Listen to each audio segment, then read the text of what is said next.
Now, they get to Bethlehem, the whole city is up in arms. Why? She looks like rags.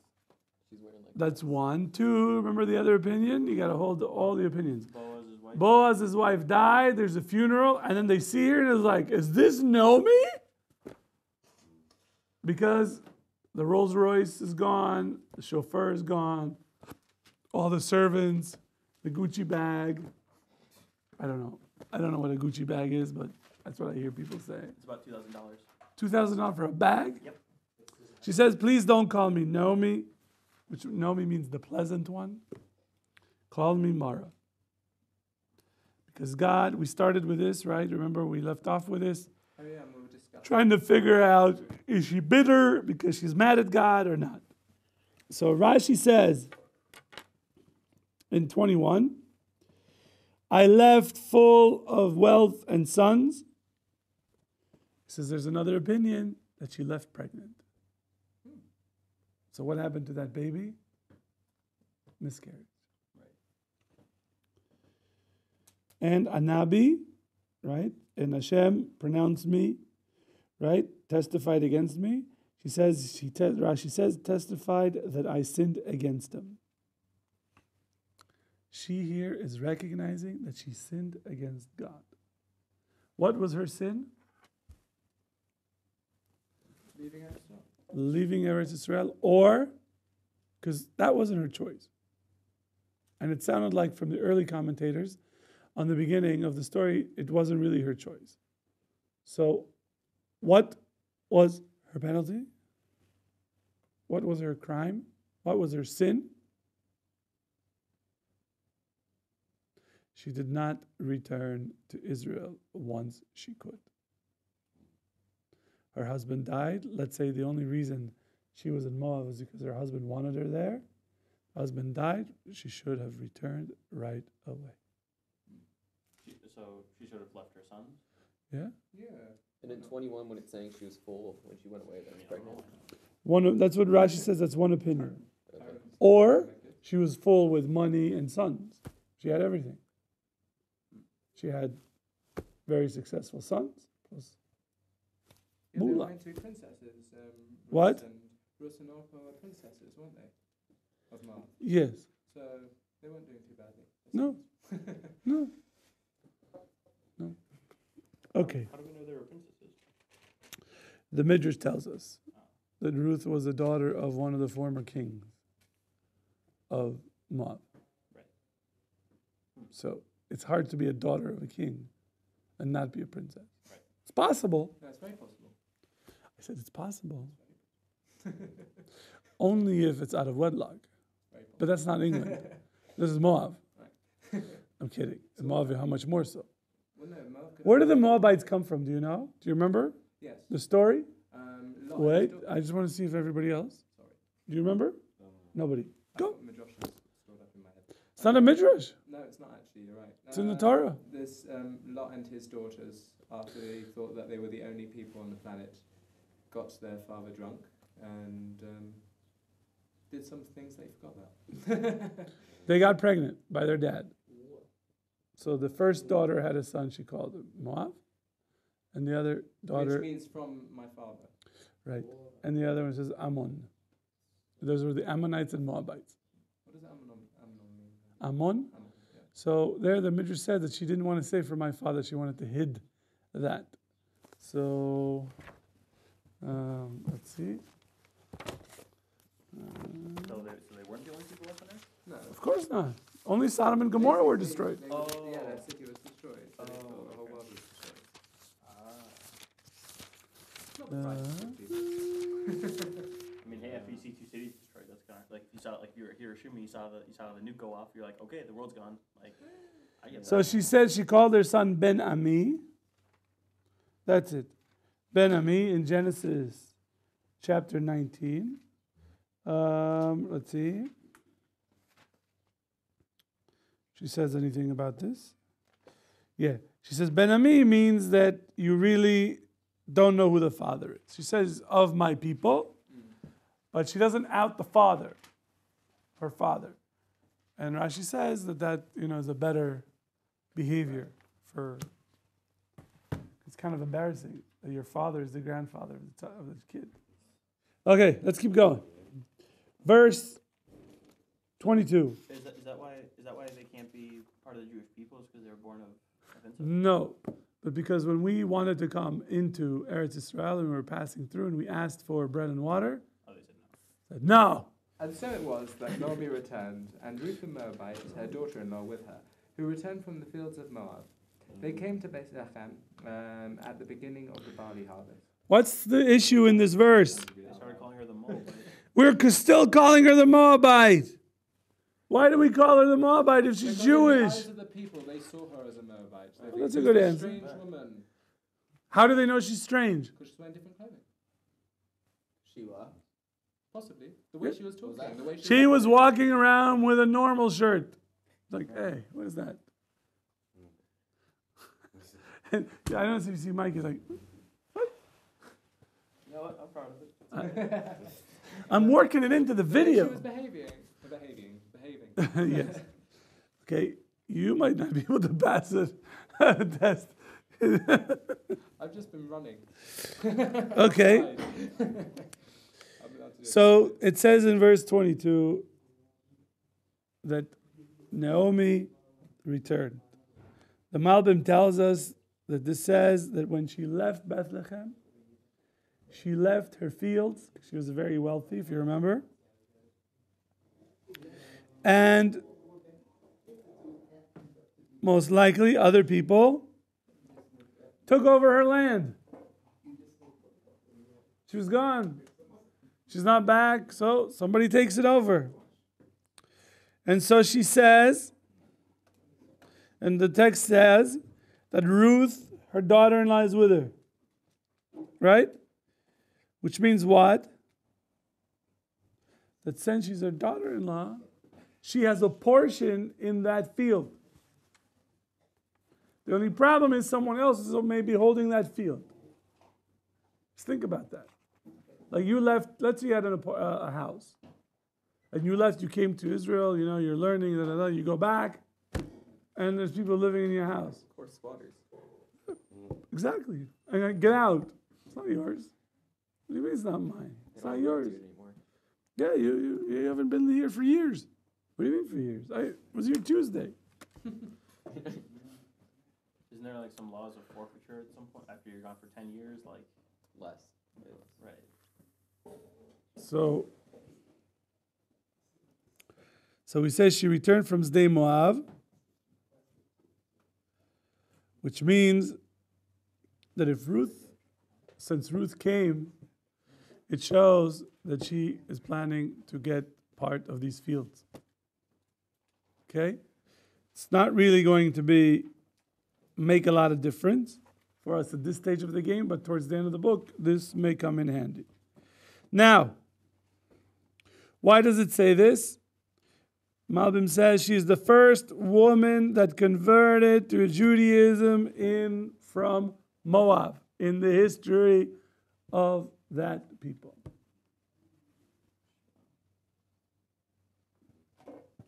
First one. You can learn it that way. Or you could say, no, Rabbi, you didn't read it right. It's not that she's the first time.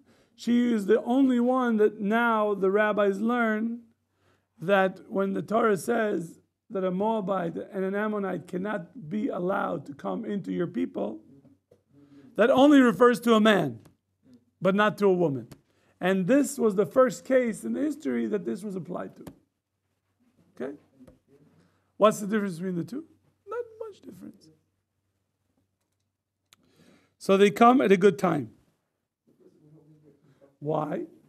Because at the time of the harvest, Jewish law says that there's lots of opportunities to feed the poor while the harvest is taking place. You're supposed to leave the corners of the field, right, alone, so that the poor can collect. If you chop, right, you're harvesting and things fall, you don't go back and pick them up. Okay, and when you gather everything and you take it off the field, if you forgot some things, they stay for the poor. So this is a good time to come back because you can go collect from field to field and you could hopefully have some sustenance. So that is the context for what is going on here. Questions? Good. Chapter 2. Now verse 1. Naomi. Naomi had a relative through her husband, a man of substance from the family of Elimelech, whose name was Boaz. Okay. He was what? What is the relationship between Boaz and Elimelech? From the same family. Yes. Brother-in-law had a relative through her husband, a man. So Rashi explains to us this so that you'll be a little easier for you. Elimelech had a brother, correct? That brother had a son. That son is Boaz. Okay?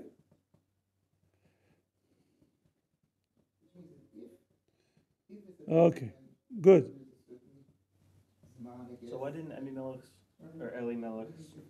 brother take his land when he left? What? Like so Elimelech had a brother, and Elimelech leaves. But that land belongs to Elimelech. Right? It's his. He can't take it. When he dies, it goes to his wife and children because he had children. If he doesn't have children, it goes to his brother.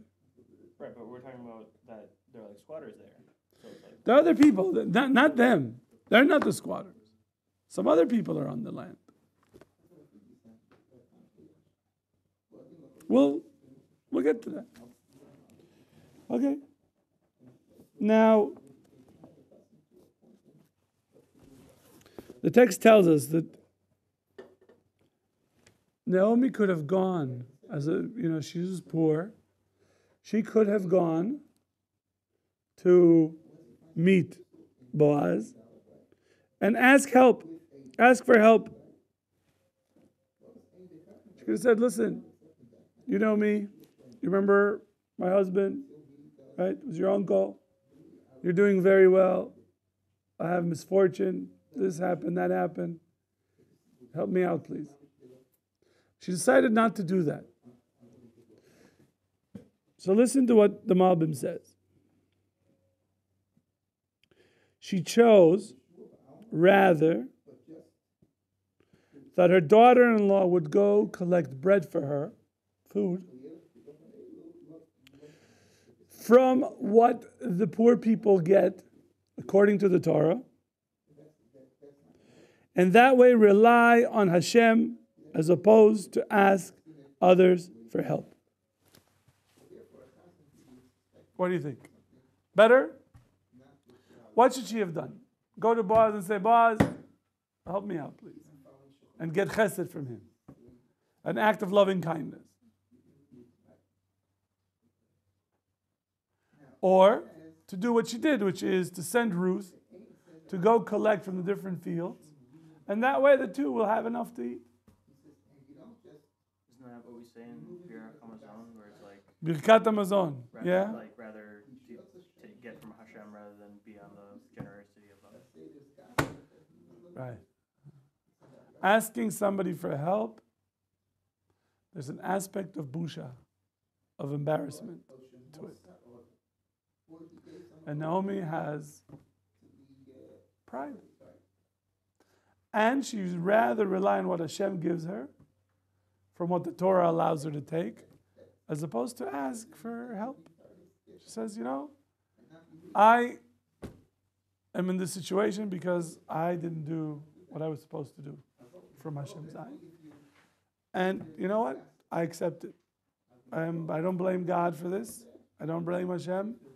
I accept, and we will continue on. That's how the Malbim is explaining this passage, and really is preempting our issue, because we're going to say, if she's family, why doesn't she just ask for the money? Because you're missing the point. You're missing the point. she is content with her lot in life. And she'd rather receive from Hashem directly, from what the Torah allows her, than to ask for help. Because I'm sure, the idea, the thought process is that for sure he would help her. Wouldn't he? If he's such a good guy. So, okay.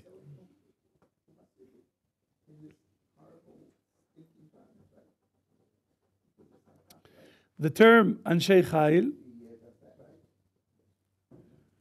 Anshei Chayil, if you take your Chumash, open it up to Parshas Yitro.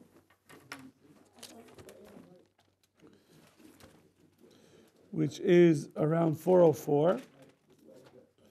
Around. So you're going to have to go back to chapter 18.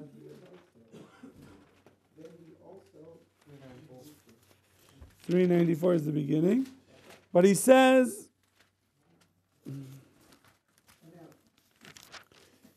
verse 21. Right? Chapter 18, verse 21. Can somebody please read it? And you shall discern from among the entire people men of accomplishment, God-fearing people, men of truth, people who desire money, or who despise money, and who shall appoint the leaders of thousands, leaders of hundreds, leaders of 50s, leaders Good. of 100s. Good. So it tells us that they should be Anshei Chayil. The Hebrew is Anshei Chayil. And you've read in the English, right? Men of accomplishment. Rashi tells us Anshei Chayil are wealthy people. Anshei Chayil. Okay? That's the Mechilta. That's what Rashi brings. So here, when it says Ish Chayil, it tells us that he was a very well-to-do, and he was a Gibor. He had all these good qualities that are mentioned here. That's what the Malbim tells us. So you're talking about really a moral, upstanding citizen who has done well in life, that would be happy to help her in any way, shape, or form. He would do the right thing. A mensch. A mensch. Everyone familiar with the term? Good. So, verse 2. Now comes Aaron's verse. Ruth the Moabite said to Naomi, "Let me go out to the field and glean among the ears of grain behind someone in whose eyes I shall find favor. Go, my daughter," she said to her. Good. So what is she saying? No. She's going to go What is she going to do? Read it. What does it say? She's what? reaping the fields. Is that what she says? No, glean. Yeah, she's going to take with the other poor people. Mm-hmm. She's going to what? Go collect with the other poor people. Read it again. Glean among the ears. Let me go out to the field. So give me permission to go out to the field. Okay, that's a sign of respect. And glean among the ears of grain behind someone Behind someone. in whose eyes I shall find Oh, get married. No. Why got married? That's what I thought, but now I'm thinking that to go behind, like, not the truck whatever they had in those days. Yeah. A nice man that will purposely drop a couple of grains. So you're making her more conniving than any of them before she. Like she's got this, No, this one seems. Yeah, this one, I'm gonna, that's, she's a righteous woman. This is not how Rashi learns. Rashi says, I will go to one of the fields. Which field will I go to? No. She doesn't know about Boaz. Verse 1 is simply, a barley field. Barley harvest. Can I tell you the answer since you're all wrong? This is barley. Not wrong. You're wrong. He's a right. Fine, you're right. You'll be right in this case. You see, DEFCON 3 now. It's okay. Listen, the thing is that he's going to have to do tshuva. So I'm going to hide under the table when he comes to look for me. Rashi tells us that she says, I will go to a field where the owner of the field won't yell at me. That will find favor, correct. Why would he yell at her? Why do you think? Because she's a Moabite? Would you respond? What did you say? He says, I don't want to get yelled at. Oh, okay. Or, Rashi says, I will collect achar mi she'emtza chen be'enav. Right, whoever is going to like me and is not going to yell at me, that's the field that I'm going to go into. What about safety as well? Yeah, no. But yigar means to yell at me. Right. It's not going to berate me. Get out of here. Get out of here. But are they allowed to do that? I thought the whole point was to leave the corner. We're not done yet. Get out. Wait for... Oh, okay. That's right.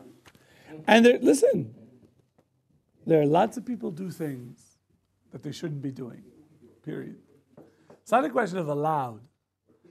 You have to be practical. Not every person who lived in this period followed every mitzvah, right? So she says, I want to go to somewhere where I'm not going to get yelled at. So Ruth, according to the Malbim, though, says this verse, number 2, that Aaron kept reading over and over, there's a reason why he did it. Why? Because, says the Malbim, to tell us the righteousness of Ruth and that her virtues, and that she believed in Hashem. And even though she was a princess, Bat Melech, the daughter of the king of Moab, she had no problem to collect, wheat like the poor. We continue. She did not want her mother-in-law to join her. You stay, I'm going. Why? Because she did not want her to be embarrassed. Because she knows that everybody in this town looked at her as the wealthy, as the successful, as the madam, right? In the British sense, not in the Hollywood sense. You have to make the difference. So that's the idea. Okay? She said, I will go wherever nobody recognizes us. So nobody will think that this is, Naomi's daughter-in-law. No, she said, I'll go somewhere where nobody knows who we are. And it says, Ruth Moaviyah, the Moabite, so that's how she introduced herself, so that nobody would connect her to Naomi and thereby embarrass her mother-in-law. Look at that. Now, she says, I will go in a field. Why does she go in a vineyard? Why does the verse say a field and not a vineyard? Because in a vineyard, you have to climb the trees sometimes. It's not like our little... It's a little more dangerous. So you go... Yeah. Then, she says, I'll collect the grain. She says, I will take whatever is left behind. And if I see that the owner of the field is going to look at me in a weird way, I won't go there. So that I don't want to be harassed either by the people who are harvesting or the poor people. Either or. It's not a question of getting married. That's not here. That wasn't her thought. She simply is interested in feeding her mother-in-law and maintaining her mother-in-law's dignity. That's a righteous woman. That's how he learned. Okay. Now, verse 3. So you were wrong. So she went, she came and gleaned in the field behind the harvesters. And her fate made to happen on a parcel of land belonging to Boaz, who was a family of Elimelech. Yeah. Look at that. So, Rashi says she ended up in the field of Boaz. Why does he need to say that? What? Why does he need to say that? It says ויקרא מקרא חלקת השדה. It's missing a bit. It says ויקרא מקרא בחלקת השדה. לבוא בחלקת. So Rashi just adds לבוא בחלקת. He just says, the text doesn't say לבוא בחלקת. I'm just going to add that to make it a little easier for you. And you want to know why he says it? That's a good question.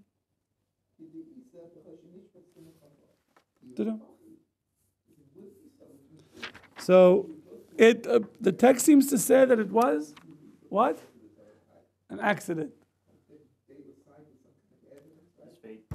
Synonymous with accident. Accident. It just happened. Wow. Just happened to be. So she gets there. She didn't tell anybody where she went. She didn't ask her mother-in-law where to go. She went, and she ended up at the right field at the right time. She went to the field of Boaz, and she said, the Malbim says she got there early in the morning, and she followed the kotzrim, those who are harvesting. So we'll stop here. We'll continue tomorrow on this verse of it happened. The Malbim will explain to you what that means, which is a general rule that you can apply in other places. Mincha at 3:45.